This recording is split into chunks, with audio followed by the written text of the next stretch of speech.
देश में लोन लेकर शेयरों में पैसा लगाने का ट्रेंड तेजी से बढ़ रहा है। नवंबर अंत में मार्जिन ट्रेडिंग फैसिलिटी यानी एमटीएफ की लोन बुक रिकॉर्ड स्तर पर पहुंच गई है। 1,15,000 करोड़ रुपए से ज़्यादा के लोन बाजार में अब तक आ चुके हैं। 1,00,000 करोड़ रुपए से ज़्यादा का पैसा मानिए कि लोन लेकर या शेयरों को गिरवी रखकर लिया जा चुका है, जो शेयर बाजार में लगाया जा चुका है। अक्टूबर में ये आंकड़ा 1.12 लाख करोड़ रुपए का था। इस साल मार्च अंत तक एमटीएफ की लोन बुक का आंकड़ा 175,000 करोड़ रुपए से नीचे था। 75,000 करोड़ से नीचे जो आंकड़ा था मार्च के अंत तक, मार्च से अगली मार्च नहीं आई और हम 75,000 से 1,25,00,000 करोड़ पहुंच गए हैं। सर, कैसे समझें इस ट्रेंड को? ये ट्रेंड कई मायनों में बड़ा बाजार के भीतर जो फ्रेजिलिटी है, बाजार के भीतर जो जोखिम है उन्हें बता रहा है। एक तो रिकॉर्ड हाई जो एमटीएफ आउट स्टैंडिंग होती हैं वो ये बताती हैं कि ट्रेडर अपने ट्रेड होल्ड कर रहे हैं और एग्रेसिवली अपने स्टॉक्स की ट्रेड की चर्निंग नहीं कर रहे हैं। यानी उन्हें उम्मीद है कि उन्होंने जहां ट्रेड ले रखा है उस कीमत पर उस जगह पर जाकर कीमतें पहुंचेंगी। दूसरा ये कि जो एनएसई का average daily cash to equity turnover है वो अब 90,000 करोड़ के आसपास दिसंबर में खिसक के आ गया है और ये 2023 के बाद लोएस्ट है। तो इसलिए जो ब्रॉड मार्केट की एक्टिविटी है वो काफ़ी कमज़ोर दिखाई दे रही है, इसलिए ट्रेडर्स के लिए यहाँ जोखिम दिखाई देता है। और दूसरा ये कि अगर ये सूचकांक साइडवेज मूव करते रहे, स्मॉल कैप वीक है, मिड कैप भी वीक है, तो फिर एमटीएफ की ग्रोथ आने वाले समय में थोड़ी कम दिखाई देगी। हालांकि जो खड़े हुए सौदे हैं वो बराबर जोखिम में रहेंगे। सर, निवेशकों के नज़रिए से आप इसे कैसा देखते हैं? खास तौर पर रिटेल निवेशक, जो हमारे दर्शक हैं ज़्यादातर रिटेल निवेशक हैं, उनके नज़रिए से क्या आप सलाह देना चाहेंगे और उनके लिए ये चीज़ कैसे समझनी चाहिए?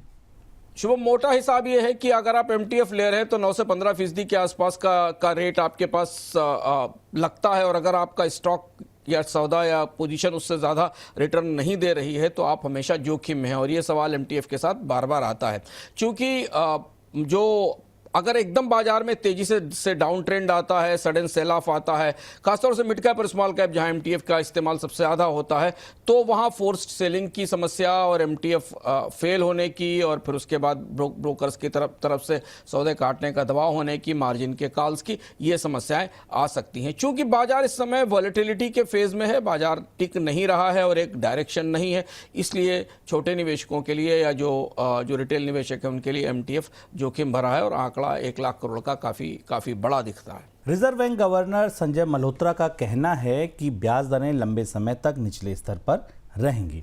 उन्होंने एक ब्रिटिश समाचार पत्र को एक इंटरव्यू दिया। इस इंटरव्यू में उन्होंने ये बयान दिया, रिजर्व बैंक ने हाल ही में रेपो रेट में 25 बेसिस पॉइंट की कटौती की है। इस कटौती के बाद ही रिजर्व बैंक गवर्नर का ये बयान आया है। दूसरी तरफ अगर आप देखें तो बैंकों ने अपने स्तर पर ब्याज दरों में कटौती शुरू कर दी है। बुधवार को एचडीएफसी बैंक ने एफडी की दरों में 25 बेसिस पॉइंट की कटौती की है। साथ ही होम लोन पर भी 25 बेसिस पॉइंट की कटौती की गई है एचडीएफसी की तरफ से। सर, तो क्या मान लें ब्याज दरें अब लंबे समय तक जहां हैं इसी के आसपास रहेंगी, दायरे में रहेंगी? क्या वजह हो सकती है और रुपए के लिए इसमें क्या संकेत छिपा है? दो हिस्से हैं आरबीआई गवर्नर के बयान के, जिन्हें हमें करीब से पढ़ना चाहिए। एक तो ये कि आरबीआई गवर्नर ने स्पष्ट रूप से कह दिया, जो स्टांस पॉलिसी में दिख रहा था कि जिसको कि आप अगर मॉनेटरी पॉलिसी की भाषा में कहें, जो बर्ड मेटाफर्स का इस्तेमाल करती है, तो डॉविश या ब्याज दरों को कम रखने का स्टांस है। तो बाजार के लिए एक स्पष्ट संकेत है कि ब्याज दरें जल्दी बढ़ने नहीं जा रही। मैक्रो कारण इसके ये है कि महंगाई की दर काफ़ी नीचे है, खुदरा महंगाई भी और थोक महंगाई भी, इसमें आने वाले दिनों में बढ़ोतरी की उम्मीद नहीं है।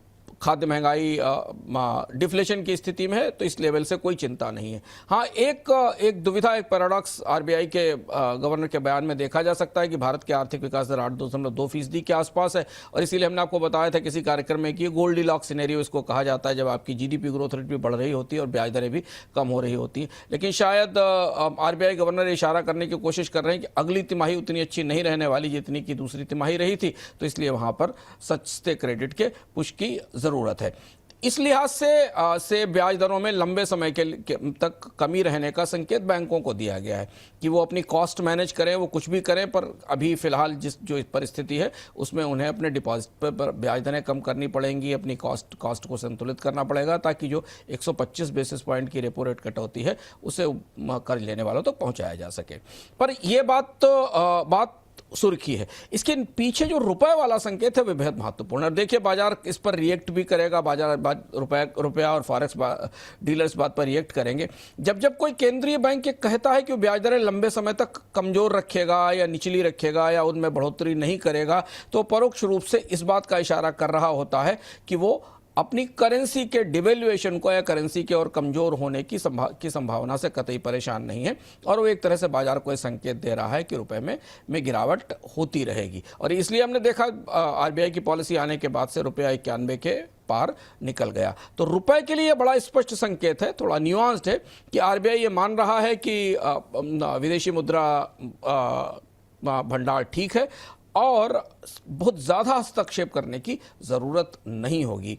तो आपको आने वाले दिनों में अगले 24-48 घंटों में रुपए की कीमत पर इसका असर भी पड़ता दिखाई देगा, और जो इंपोर्टर्स हैं वो हेजिंग के लिए और ज़्यादा आक्रामक ढंग से हेजिंग के लिए जाएंगे। तो एक तरह से अगले 6 महीने से साल भर का, अगर आप 6 महीने भी माने, कोई बड़ा अगर उठापटक नहीं होता शुभम, तो 6 महीने का परिदृश्य साफ हो गया है। ब्याज दरें कम रहेंगी, जीडीपी औसत से थोड़ा नीचे आ जाएगा, जो 8.2% था उससे कम आ जाएगा, और रुपए में रहकर गिरावट का दौर जारी रहेगा।